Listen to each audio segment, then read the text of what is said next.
Saudações a todos em nome de Jesus para mais um estudo da Palavra de Deus. Neste dia vamos estudar sobre temperança. E por que temperança? Porque em nosso mundo a intemperança é a que predomina. E a temperança tem um papel profundamente importante na preparação para a vinda de Jesus, para o juízo investigativo e para ser aprovado diante de Deus. Vamos orar. Querido bom Deus e Pai, te suplicamos que agora possamos ter entendimento para compreender a importância do assunto da temperança, no desenvolvimento do caráter, assemelhar-nos a Jesus e para que possamos ter a nossa preparação completa para o dia de Cristo Jesus. Abençoa-nos agora no estudo da Tua Palavra, em nome de Jesus. Amém. Temperança. Sinônimos de temperança: domínio próprio, moderação, equilíbrio, abstinência, abnegação. Todos são sinônimos de temperança. Eu gosto muito da palavra abnegação, porque no Espírito de Profecia, Ellen White diz que o plano da salvação e a vida cristã, por conseguinte, está baseada em duas palavras: sacrifício e abnegação. E Jesus teve uma vida de sacrifício e abnegação. E nós, como seguidores de Jesus, não pode ser diferente. Abnegação, deixar aquilo que é ruim, que é mal, que Deus condena, para purificar a nossa vida. 1 Coríntios 9:25. Todo atleta em tudo se domina. Aqueles para alcançar uma coroa corruptível, nós, porém, a incorruptível. A nossa coroa é uma coroa da vida imortal, a coroa do vencedor, Stephanos, no Apocalipse. Stephanos, de onde se derivou o nome Stephanie, representa a coroa dada ao vencedor, coroa do vencedor. Gálatas 5:22 e 23. Mas o fruto do Espírito é amor, alegria, paz, longanimidade, benignidade, bondade, fidelidade, mansidão e domínio próprio. Algumas Bíblias dizem temperança, que é sinônimo. Domínio próprio é um dos frutos do Espírito. Temperança, fruto do Espírito Santo. Quando somos cheios do Espírito Santo, essas graças, esses atributos de caráter de Cristo são desenvolvidos na nossa vida e aparecem. Provérbios 25:28. Como cidade derribada que não tem muros, assim é o homem que não tem domínio próprio. O homem que não tem capacidade de autocontrole, de dominar-se em qualquer assunto da vida, é um homem fraco, é um homem que não tem as rédeas, o controle da sua vida. Atos 24:25. Dissertando ele, Paulo, acerca da justiça, do domínio próprio e do juízo vindouro, ficou Félix amedrontado. Impressionante, quando o apóstolo Paulo se apresentou diante de Félix e se lhe deu a oportunidade de falar, escolheu o tema sobre a justiça, o domínio próprio e o juízo vindouro. Claro, no juízo tudo será avaliado, a nossa vida, né? Se praticamos a justiça ou fomos injustos, se tivemos domínio próprio ou demos rédeas soltas às nossas inclinações e apetites e paixões. Tudo isso será analisado no dia do juízo e será dada a recompensa de acordo com as nossas obras. Um dos mais deploráveis efeitos da apostasia original foi a perda do poder de domínio próprio por parte do homem. Unicamente à medida que esse poder é reconquistado, pode haver real progresso. Então, quando Adão e Eva pecaram, eles perderam o domínio próprio. E essa perca do domínio próprio foi passada de geração em geração. E hoje a gente pode ver no mundo que a intemperança e a falta de domínio próprio são as que imperam no mundo, em todas as áreas, como vamos ver no transcurso do tema. Então, para que possa haver progresso na vida espiritual e no desenvolvimento do caráter, temos que reconquistar o poder do domínio próprio e da temperança.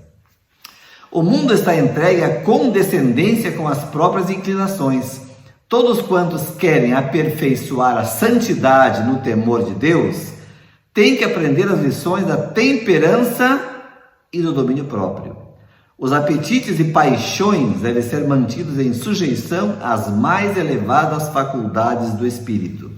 Esta autodisciplina é essencial àquela resistência mental e visão espiritual, que nos habilitarão para compreender e praticar as sagradas verdades da palavra de Deus.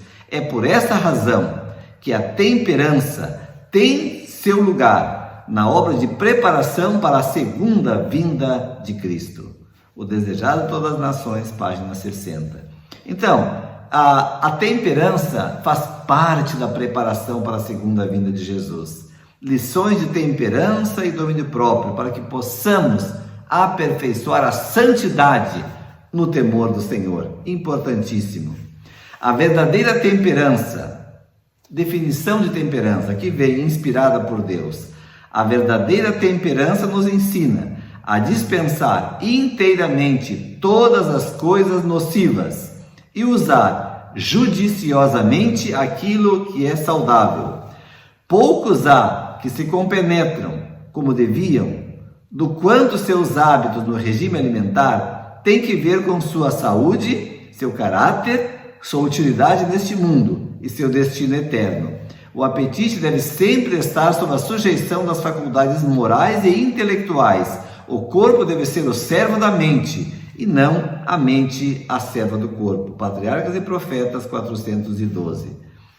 Então, a verdadeira temperança, o que é? É dispensar inteiramente, deixar de lado, abandonar todas as coisas que são nocivas para nós. Não somente no apetite, mas entretenimentos, né? E coisas que lemos, coisas que ouvimos, a música, etc. E usar com sabedoria, judiciosamente, com moderação, aquilo que é saudável. Quer dizer, o que faz mal, 100% tira fora. E o que é saudável e bom, com moderação.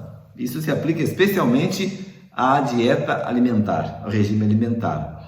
Então, hábitos de regime alimentar tem que ver com a nossa saúde neste mundo. Número 2, com o nosso caráter, sobre o qual será decidido o nosso destino eterno. E terceiro, a sua utilidade, a nossa utilidade neste mundo e o destino eterno. 4 coisas. Então, o regime alimentar tem que ver com 4 coisas: saúde, caráter, a nossa utilidade aqui neste mundo, porque você doente não pode ser muito útil a ninguém, e o nosso destino eterno. Tudo isso tem que ver com o nosso regime alimentar. Que interessante, porque muitas pessoas, ou a maioria eu diria, creem que o regime alimentar, aquilo que eu como, não tem muita importância. Olha que interessante, mas Deus não considera assim. Deus considera muito importante. E é impossível desenvolver um caráter como o de Cristo, aperfeiçoar o caráter em santidade, sem desenvolver o domínio próprio e a temperança. Não falamos da intemperança como limitada unicamente ao uso das bebidas alcoólicas. Sim, isso é intemperança. Bebidas alcoólicas é intemperança, mas vai muito além das bebidas alcoólicas. Mas lhe damos mais ampla significação, incluindo a condescendência prejudicial de qualquer apetite ou paixão.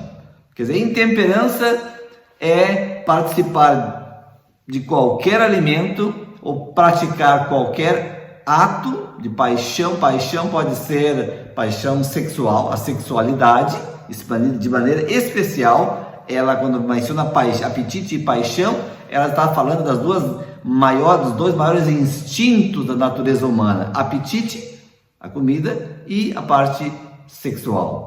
E eu acrescentaria uma terceira, que é o controle das emoções. Aí vai a ira, a violência, mas especialmente as 2 primeiras. Devido à intemperança, uns sacrificam a metade e outros 2/3 de suas faculdades físicas, mentais e morais, tornando-se objetos do inimigo. Mensagens ao Jovem 234. Objetos, brinquedos nas mãos de Satanás. Por quê? Porque cedemos às nossas inclinações, não controlamos nossos apetites e paixões. Ele nos dá ele nos manda fazer alguma coisa, o diabo nos manda, nos tenta, nos sugere e nós prontamente cedemos e caímos. Falta de controle, domínio próprio.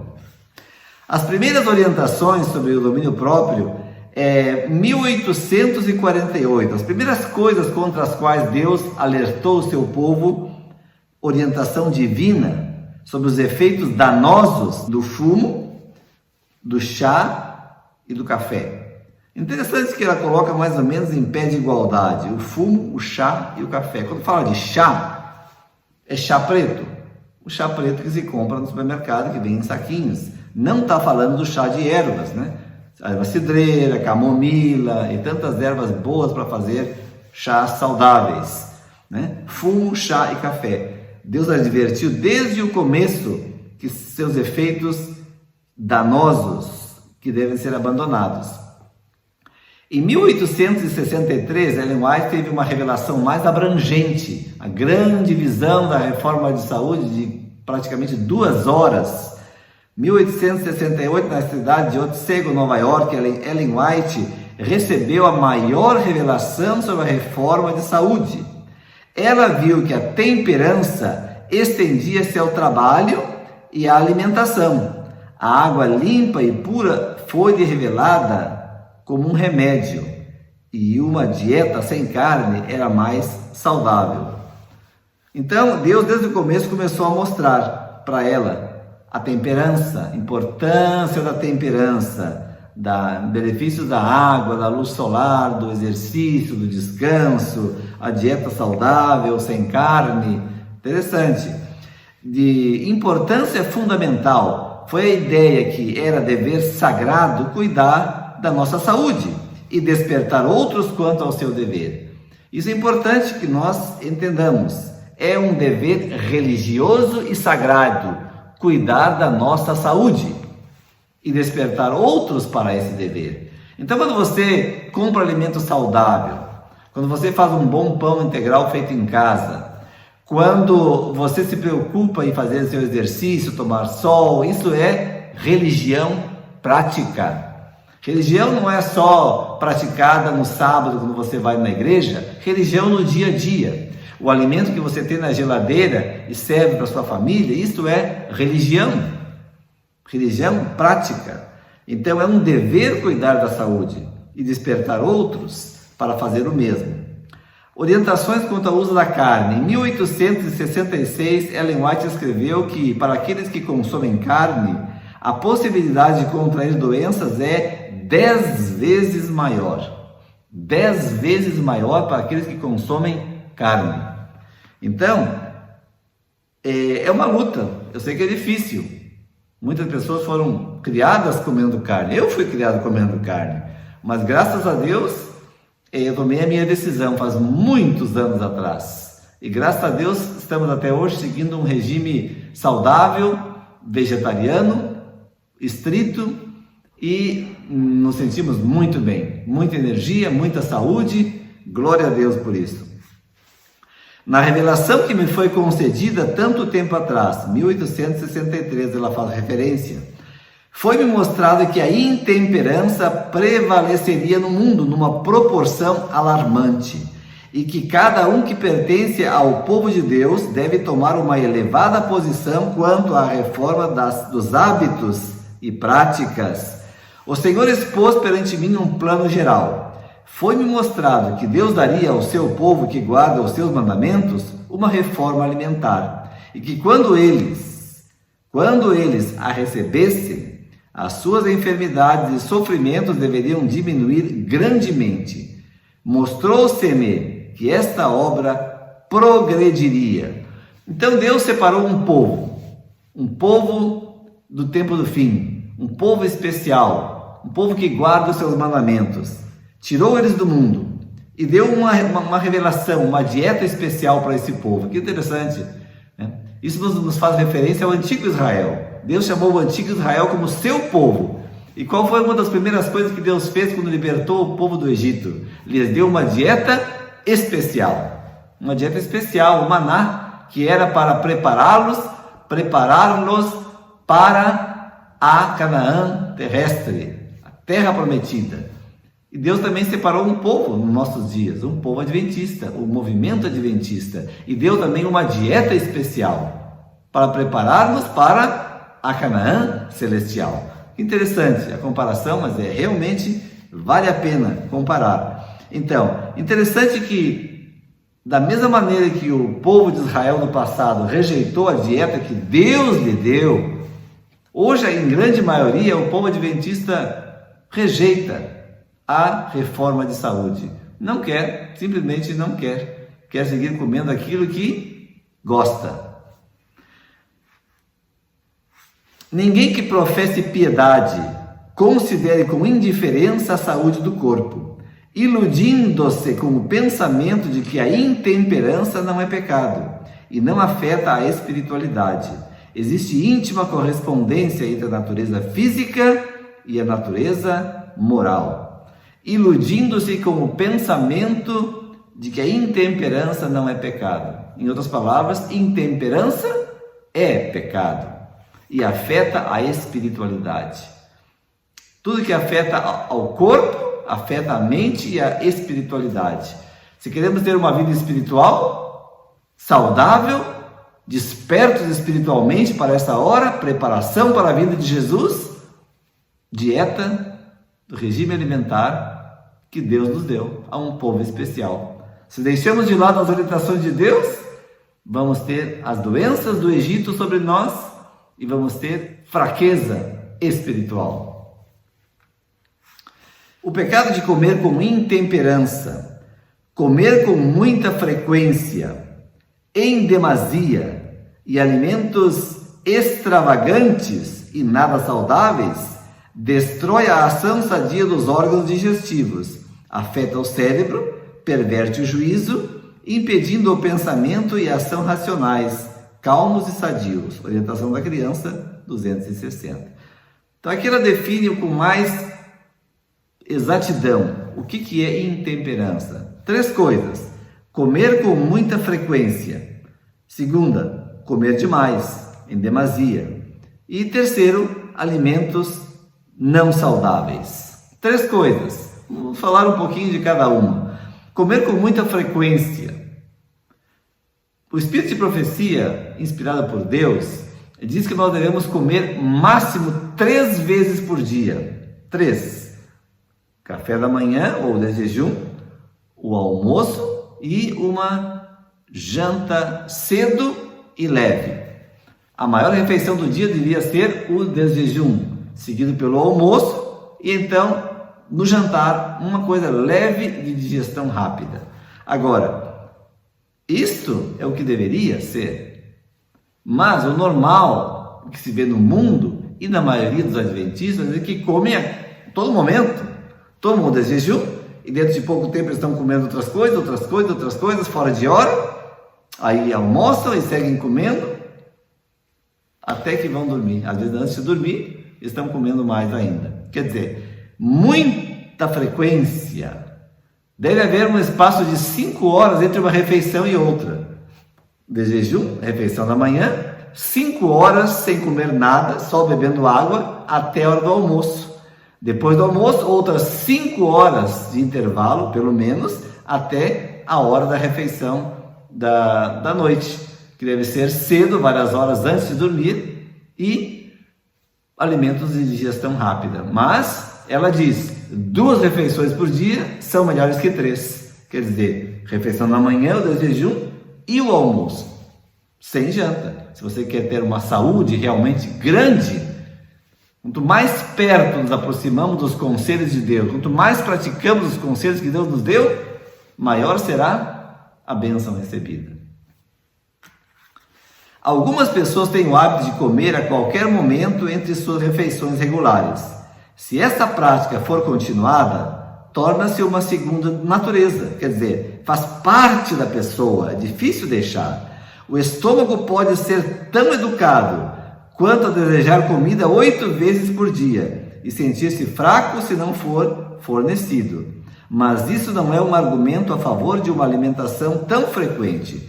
3 refeições por dia e nada entre as refeições, nem mesmo uma maçã, deve ser o limite máximo da indulgência. Aqueles que vão mais longe, além disto, violam as leis da natureza e sofrerão a penalidade. 2 refeições por dia são melhores do que 3. Aí está a lei, a regra. É uma lei do nosso corpo, assim como é. Se nós seguimos as leis do corpo, estamos seguindo as leis de Deus. Se nós nos recusamos a seguir as leis naturais, nos estamos rebelando contra as leis de Deus, que são de Deus também. Então, 3 refeições por dia.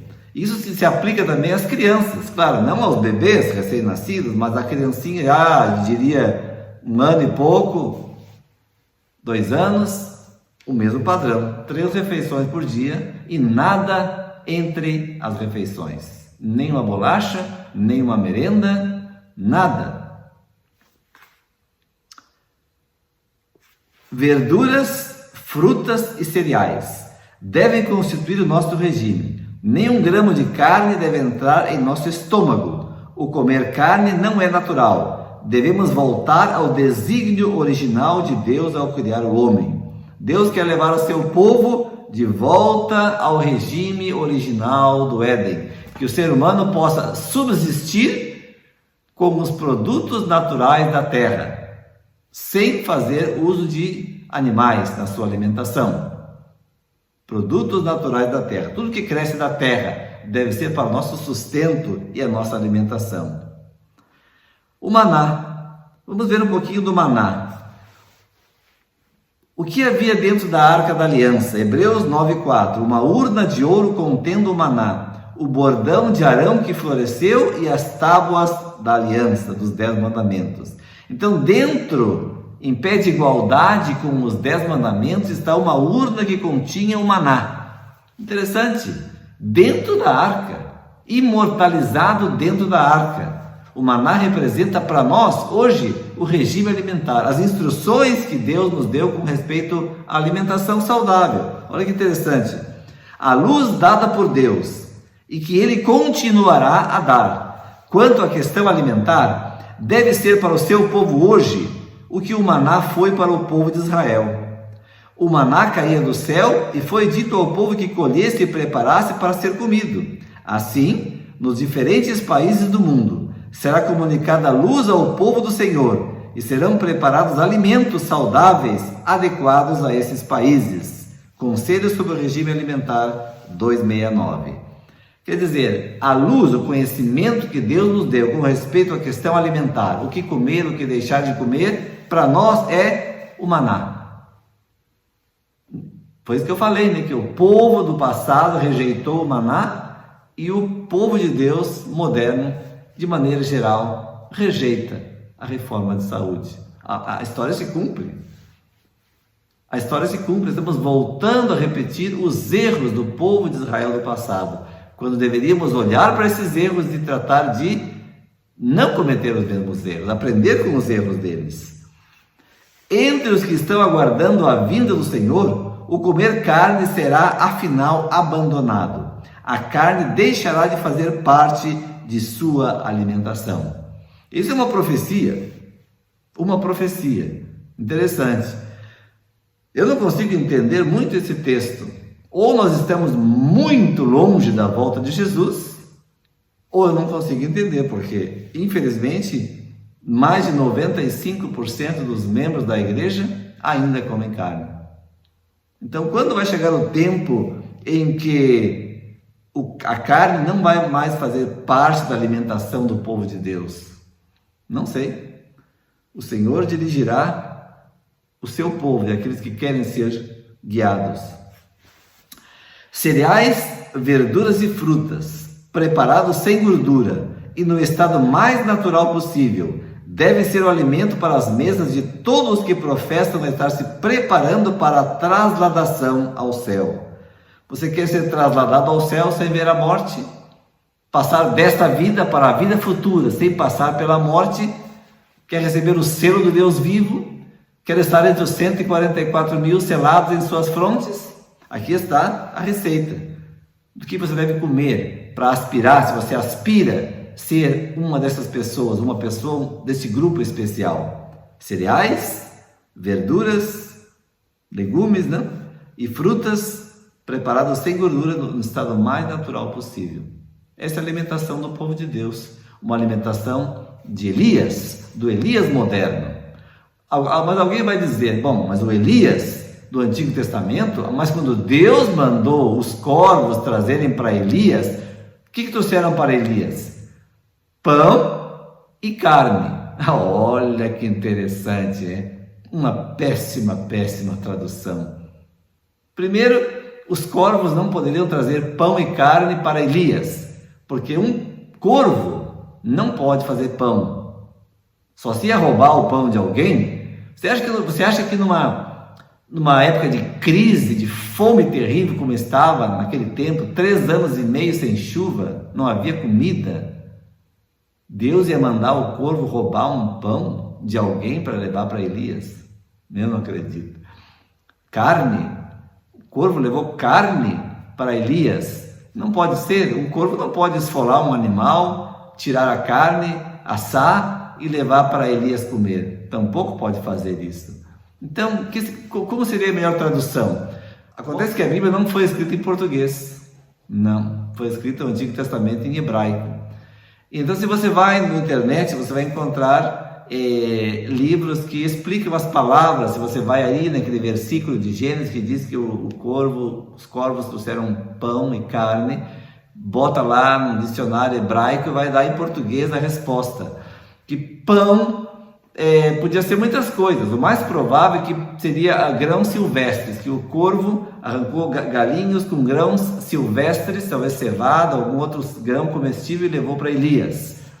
Quando fala de carne, em inglês, meat, pode ser qualquer tipo de alimento. Se você vai no hebraico, ainda mais ainda. O mais provável é que tivesse sido frutos silvestres, pequenos frutos silvestres que o corvo vai lá, com o bico arranca e leva para Elias. Então, grãos silvestres e frutos silvestres. O mais provável é que essa foi a alimentação de Elias.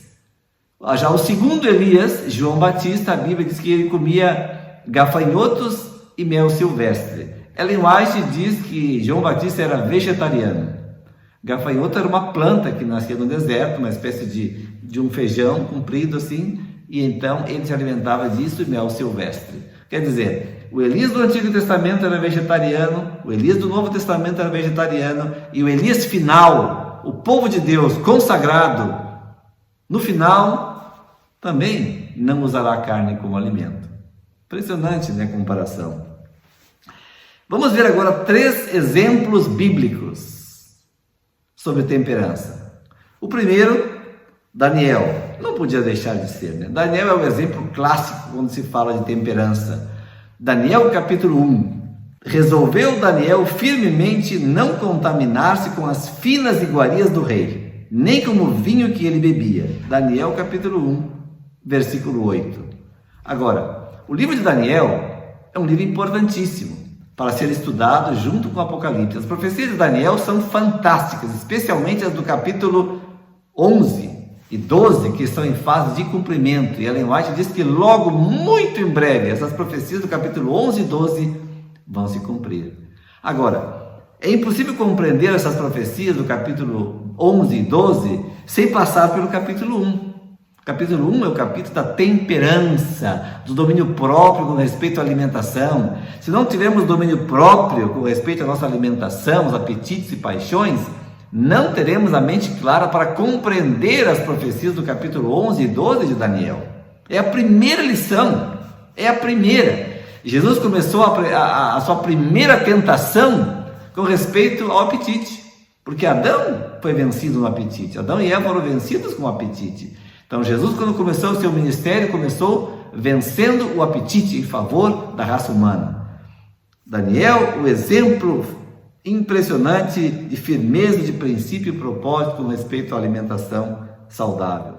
A mesa do rei estava posta diante deles, provista de tudo para a condescendência do apetite. Condescendência quer dizer dar-se aquele gosto, aquele prazer. Você vai saborear, né? O sabor.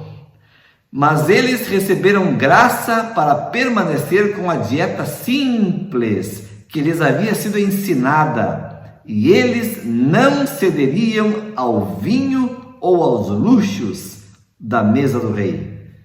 Daniel veio de um lar simples. Daniel veio de um lar onde aprendeu a vontade de Deus para a sua vida. Ele foi ensinado desde pequeno a uma alimentação vegetariana, simples, como Deus manda. Agora ele não tomaria a decisão de comer e participar do luxo e do vinho da mesa do rei. Olha que interessante. Eu creio, não sei o que tinha nessa mesa, mas eu posso crer, trazendo para os nossos dias modernos, que havia isto na mesa do rei. Também eu creio que havia isto. Também pode ser que houvesse isto aqui, e também isto, ou bebidas as mais variadas, mas que não são saudáveis. Também havia isso através de sobremesa, também isto, e mais isto, e isso, e talvez isto.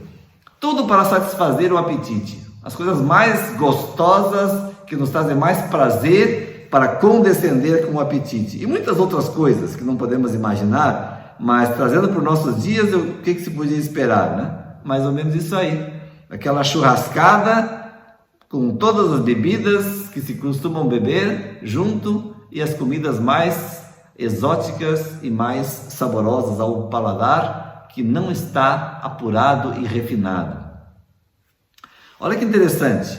Tirado da revista Instrutor da Juventude, outubro de 1907, a carne não fazia parte de sua dieta de Daniel, não fazia parte de sua dieta no passado, e eles determinaram que não deveria entrar em sua dieta no futuro.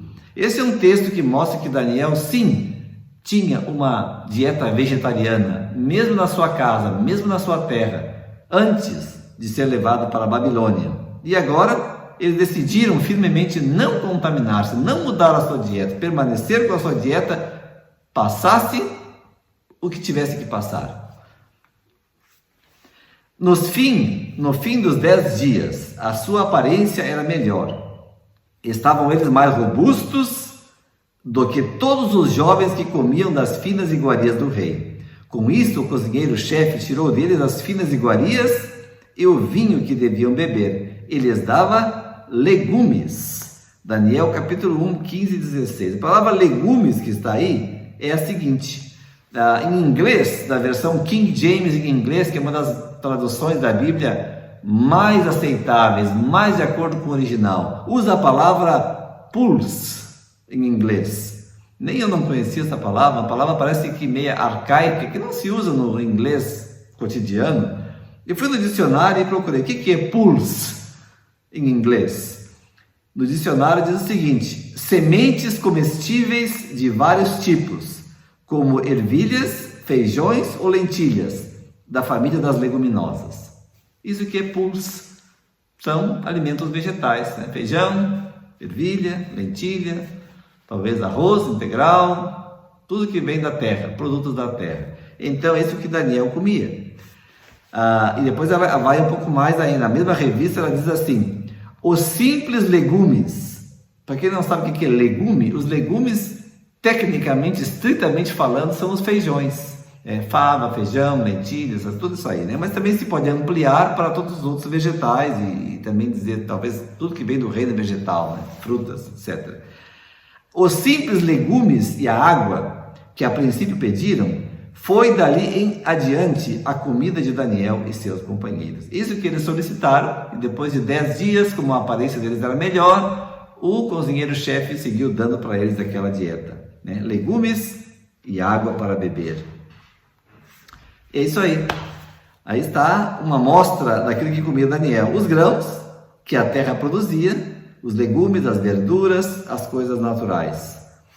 Há muitos entre os professos cristãos hoje que denunciariam a Daniel como tendo sido demasiado minucioso, julgando-o, inclusive, né, estreito e fanático. Uau! Muitos de hoje em dia chamariam a Daniel de fanático. Muitos adventistas fazem isso, né?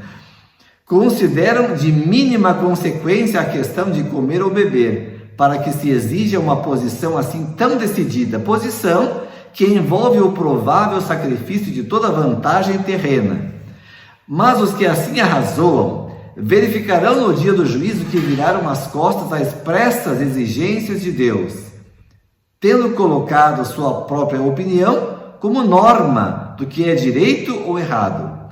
Descobrirão que o que lhes parecia sem importância não era assim considerado por Deus. Os seus reclamos devem ser obedecidos religiosamente.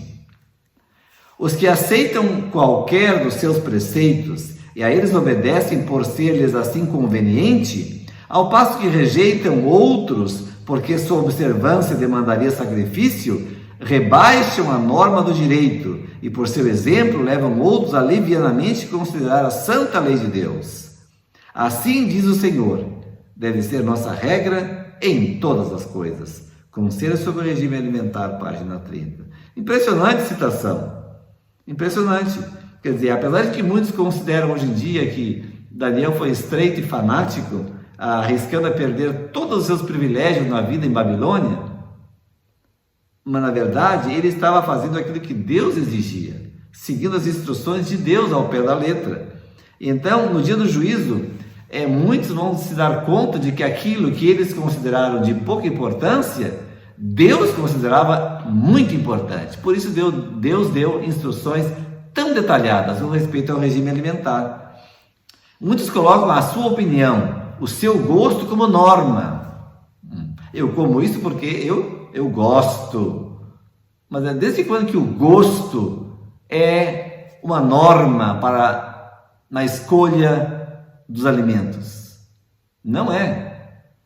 A norma em todas as coisas deve ser assim diz o Senhor. O que Deus quer que eu coma? Isto eu vou comer, goste ou não. É para o meu bem. A todo que é tentado a condescender com o apetite, eu gostaria de dizer, não se renda à tentação, mas restrinja-se ao uso de alimentos saudáveis. É-lhe possível disciplinar-se para o desfruto de um regime saudável. É preciso realmente disciplina. Uma pessoa que vem comendo todas as coisas que o mundo tem para oferecer, aquele sabor, aqueles molhos, aquele condimento, aquela carne, e de repente agora coloca só comida de vegetais na sua frente, sem muito tempero, simples, o mais simples possível, como ela diz ali. Olha, precisa realmente uma disciplina. Você tem que disciplinar o seu paladar, aprender de novo os sabores dos vegetais, das frutas, e aprender a desfrutar esses sabores simples, natural. Isso é o que devemos fazer, reeducar o nosso paladar. A forma ereta, o passo firme, elástico, a agradável fisionomia, os sentidos apurados, o hálito incontaminado, não bafo de onça, hálito incontaminado. Tudo isto era um certificado de bons princípios, insígnia da nobreza, com que a natureza honra os que lhe são obedientes às suas leis. A natureza em si honra os que são obedientes às suas leis. E muito mais, Deus no final vai honrar aqueles que obedeceram às suas leis. Deus diz, aos que me honram, honrarei, mas os que me desprezam serão tidos em pouco. Porque desprezar as orientações sobre o regime alimentar é desprezar a Deus, que nos deu essas orientações. Bem assim. Como nossos primeiros pais perderam o Éden em consequência do apetite, nossa única esperança de reconquistar é por meio da firme negação do apetite e da paixão. Adão e Eva, nossos pais, perderam o Éden pela condescendência com o apetite. A única maneira de reconquistar o Éden é negar o apetite e a paixão. Me inclino a comer isto, gosto disso, mas não vou comer porque Deus proibiu. Isso é negar. Apetite e paixões. Sexualidade. Claro, é parte da natureza intrínseca do ser humano. Paixão, a sexualidade e o apetite à comida. Mas podemos satisfazer esses apetites, claro, de maneira legítima e natural, de acordo com a vontade de Deus. A força da tentação para satisfazer o apetite pervertido só pode ser avaliada em face da inexprimível agonia de Cristo daquele prolongado jejum no deserto. Prolongado jejum no deserto, 40 dias sem comer, para vencer o poder do apetite sobre a raça humana. É uma boa maneira de começar, sabia? Se você tem problema para dominar o seu apetite, se você tem problema para gostar da comida simples e natural, comece com um jejum. Não precisa ser 40 dias. 3 dias seriam suficientes. 3 dias de jejum. Só água. Prove. 3 dias só com água. Pode tomar quanta água quiser. Durante o dia todo. O que lhe parece? Se você acha que não pode fazer 3 dias de água, faça 3 dias de fruta. Muito mais fácil. Eu já fiz. 3 dias de fruta. Primeiro dia, 3 refeições por dia. Não é comer fruta todo dia, durante todo o dia, não. 3 refeições por dia. Primeira refeição da manhã, escolha um tipo de fruta. Pode ser qualquer fruta, menos banana. Se escolheu manga, por exemplo, de jejum, primeiro dia, manga. Pode comer quantas mangas quiser. Só manga. No almoço, escolheu, por exemplo, maçã. Pode comer quantas maçãs quiser. Só maçã. Na janta, escolheu, por exemplo, moranguinho. Pode comer quanto moranguinho quiser. Se quiser repetir a mesma fruta em 2 refeições, também pode. E aí vai 3 dias, assim. Então, no 4º dia, procure ter uma alimentação normal, natural, vegetariana. E se você quiser realmente limpar o seu corpo, faça 3 dias só com água. Apesar que a fruta também serve para desintoxicar o corpo e limpar o fígado, limpar o intestino, limpar tudo. É excelente. Dieta de frutas por 3 dias. Melancia é também ingrediente, uma ótima fruta para fazer uma refeição. Pode ser a refeição só melancia. Pode comer melancia inteira se quiser. Então é uma refeição. Muito bem. Esaú, o segundo exemplo bíblico, um exemplo negativo agora. E ninguém seja fornicador ou profano como Esaú, que por um manjar vendeu o seu direito de primogenitura. Hebreus 12:16. Por um manjar. É interessante, Ellen White coloca um prato favorito. Esaú seduzido por um prato favorito. Não é nenhum pecado ter um prato favorito. Mas e se o seu prato favorito for picanha, aí temos um problema, né? Prato favorito, não sei que prato era, alguns dizem que era um guisado de carne, outros dizem que era um guisado de lentilha, uma coisa é certa, era vermelho, porque um dos significados da palavra, do nome Esaú, significa vermelho, Edom, vermelho, seduzido por um prato favorito, sacrificou sua primogenitura para satisfazer ao apetite. Satisfeito o seu luxurioso apetite, viu a loucura que cometera, mas não achou lugar para arrependimento, embora o tivesse buscado com diligência e com lágrimas. Muitíssimos há que são como Esaú. Ele representa uma classe que tem uma bênção especial, valiosa ao seu alcance, a herança imortal, a vida que dura tanto quanto a vida de Deus, o Criador do universo, felicidade imensurável e um eterno peso de glória, mas que tem de tal maneira mostrado complacência para com o apetite, paixões e inclinações, que o seu poder de discernir e apreciar o valor das coisas eternas está enfraquecido. Quer dizer, isso se aplica especialmente a nós, como adventistas. Conhecemos a recompensa dos vitoriosos, dos vencedores, dos salvos, um peso eterno de glória, uma vida que se mede com a vida de Deus. Mas, tanto tempo temos sido fracos, complacentes, com apetites e paixões pecaminosos, que já faz parte da nossa natureza. Não podemos apreciar e discernir o valor das coisas eternas como deveríamos apreciar. E então, trocamos a nossa primogenitura celestial por um prazer momentâneo de uma paixão ou de um apetite que se satisfaz a uma comida proibida. Impressionante, que cegueira, exatamente como Esaú. Muitos venderão a sua primogenitura, como Esaú fez, por uma recompensa frívola na indulgência do apetite. O prazer mundano parecerá mais desejável para eles do que a primogenitura celestial. Meu irmão e minha irmã, o que é mais desejável para você? A primogenitura celestial ou a satisfação de um prazer momentâneo no apetite ou na paixão? Que pena que muitos trocam a vida eterna, vendem a sua alma tão barato por uma simples e frívola satisfação momentânea. A força dominante do apetite demonstrar-se-á a ruína de milhares. Quando se houvessem triunfado neste ponto, teriam tido força moral para ganhar a vitória sobre qualquer outra tentação de Satanás. E à medida que nos aproximamos do fim do tempo, a tentação do inimigo para ceder ao apetite será cada vez mais poderosa e difícil de vencer. Cada vez mais difícil de vencer a tentação para ceder ao apetite pervertido. Quando cedemos ao apetite, nos tornamos fracos moralmente para vencer outras tentações de Satanás.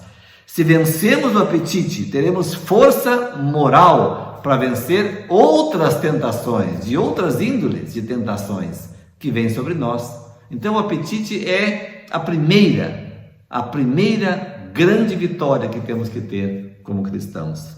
O que se apega à luz que Deus lhe deu sobre a reforma de saúde tem um importante auxílio na obra de santificar-se pela verdade e estar habilitado para a imortalidade. Impressionante citação.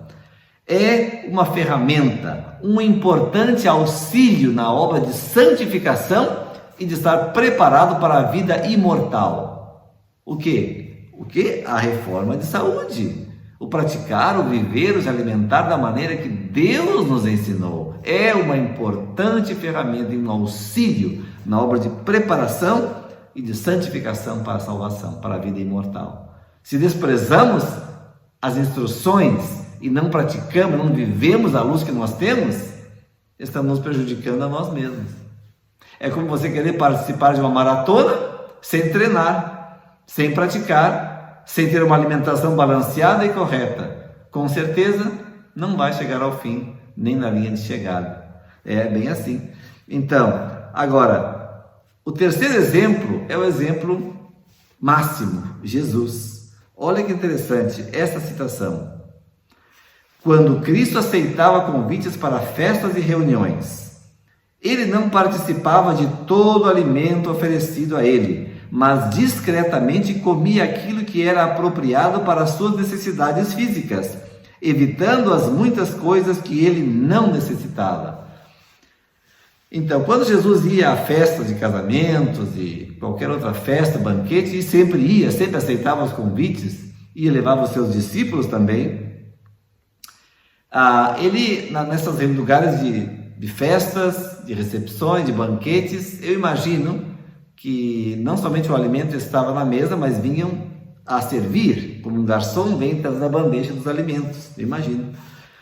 Ele comia somente aquilo que ele achava que faria bem ao seu corpo. Não comia de tudo que tinha ali, evitando as muitas coisas que ele não necessitava. Discretamente comia aquilo que ele sabia que era bom para o seu corpo. Segue, a citação segue. Seus discípulos eram frequentemente convidados com ele, e sua conduta era uma lição para eles, ensinando-os a não condescender com o apetite, comendo demasiado ou comendo alimentos impróprios. Que difícil é ir num aniversário, numa festa, num casamento, sem condescender com o apetite, comendo demais e comendo alimentos não saudáveis. Duas maneiras de condescender com um apetite pervertido: comendo demais. Ainda mais se você vai num buffet livre, né? Você quer aproveitar todo o dinheiro que gastou, R$30 num buffet, 35, às vezes até 45, 50, R$60. Pessoas pagam por um buffet às vezes. E quer aproveitar, então come demais e come alimentos impróprios. Ele, Jesus, mostrou que enquanto alguns alimentos servidos poderiam ser comidos, outros deveriam ser deixados de lado. Manuscrito Liberado, volume 7, página 412, parágrafo 1. Esta é a regra. Quando você vai numa festa, na casa de um parente que não é adventista, ou pode ser até adventista, quando você vai num banquete que oferece a sua empresa, ou numa festa de Natal, ou num casamento, aonde for, vai comer, simplesmente comer com parentes que não são adventistas no domingo. Esta é a regra. Não se sinta constrangido a comer de tudo o que tem aí na mesa, o que lhe oferecem. Tranquilamente, coma aquilo que você sabe que faz bem, faria bem ao seu corpo, e simplesmente deixe de lado aquelas coisas, muitas coisas que não são saudáveis. Às vezes é difícil, às vezes você vai numa festa, num casamento, não tem nada saudável que você possa comer. Bom, o que eu faço é o seguinte, não quero ser regra para todo mundo, mas o que eu faço é que eu como antes de ir na festa. Como em casa, e aí vou no casamento, aí vou no aniversário.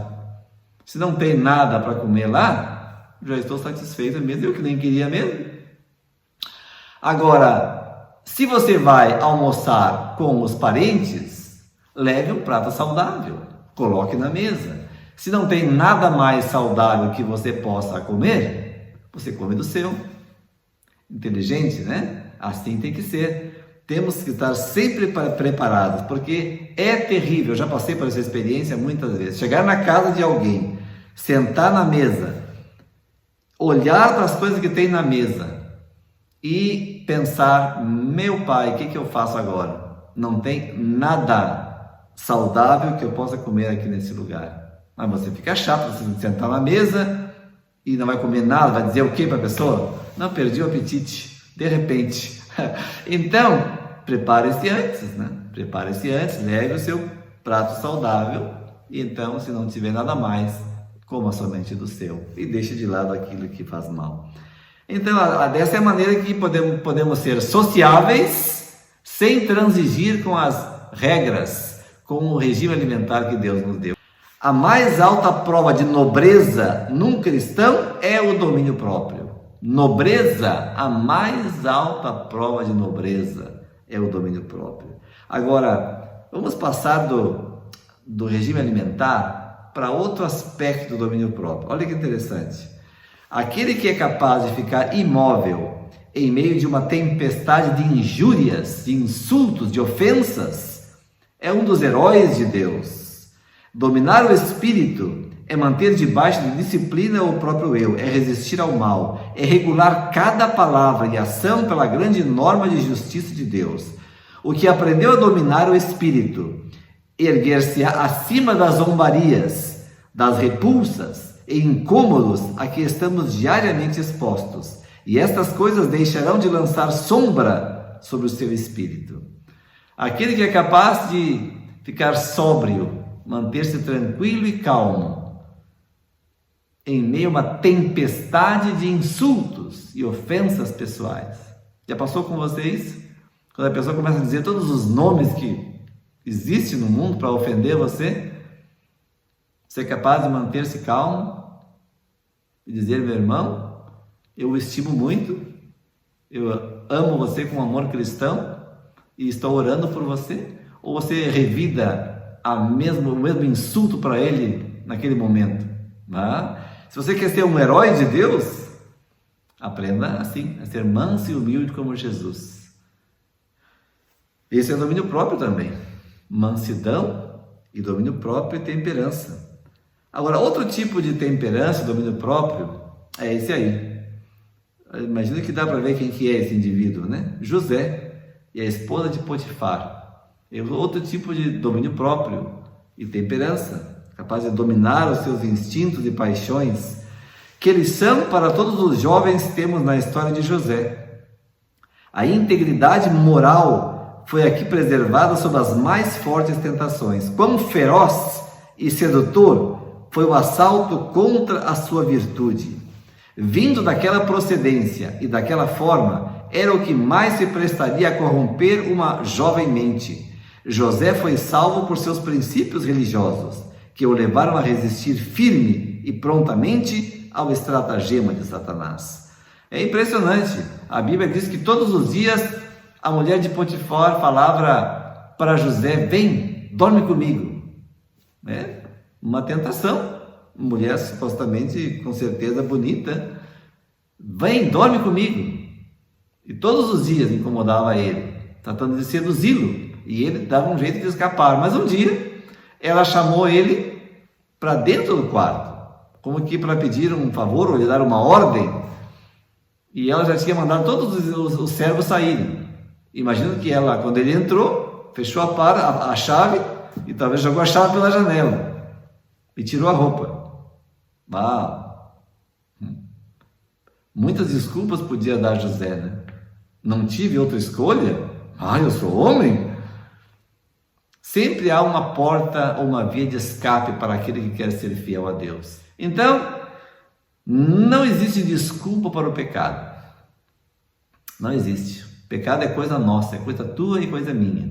O pecado é uma decisão errada, é uma rebeldia, é ir em contra da vontade expressa de Deus. Em nenhuma circunstância podemos dizer que fomos forçados a pecar. Ora, se você for forçado a pecar, então não é pecado. Não existe pecado forçado. Pecado é quando você decide cometer aquele ato errado. Isso é pecado. Se alguém forçar você, não foi pecado. Não foi. Se uma mulher é estuprada, é forçada, é violada, e ela grita, trata de livrar-se, não é pecado. Mas se ela é cantada e ela cede, aí é pecado. Sabendo, querendo. Como desenvolver o domínio próprio? Número 1, esteja consciente em todo o tempo da presença de Jesus. Jesus te vê onde você está, o que você está fazendo, em que você está pensando. Jesus está sempre presente ao nosso lado, em nossa vida, em todo o tempo, em todo lugar. Temos que praticar, estar consciente sempre da presença de Deus ao nosso lado. Ele nos está vendo. Não podemos esconder nada da sua vista. Medite na vida de Jesus. Não existe poder em nós mesmos. O poder está em Jesus. Meditar em Jesus é adquirir poder do Espírito Santo, do Espírito de Cristo, para poder resistir aos apetites e paixões da nossa natureza, nossa inclinação natural. Ore ferventemente pelo poder e graça divinas. Você tem que clamar, tem que orar, tem que pedir a Deus o poder para resistir ao pecado e ao mal. Ele prometeu: não podemos por nós mesmos resistir ao pecado e a Satanás, mas podemos em nome de Jesus.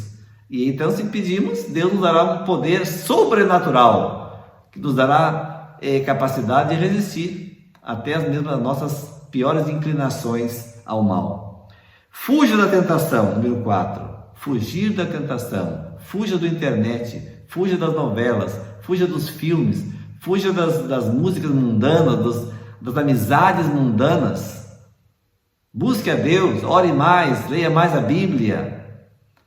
Número 5, pratique o que sabe. Se você sabe, pratique, viva. Se você conhece a reforma de saúde, pratique aquilo que você sabe e vá adquirindo mais conhecimento e vá praticando mais em todas as áreas da vida. Tenha o seu momento de devoção, de oração a Deus.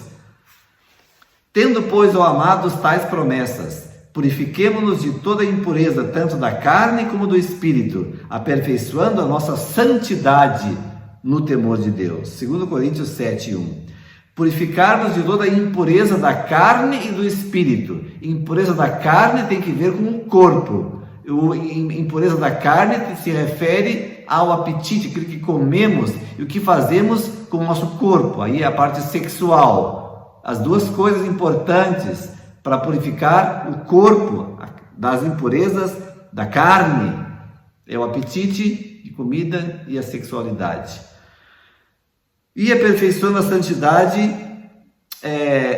com respeito ao espírito. O espírito é a mente.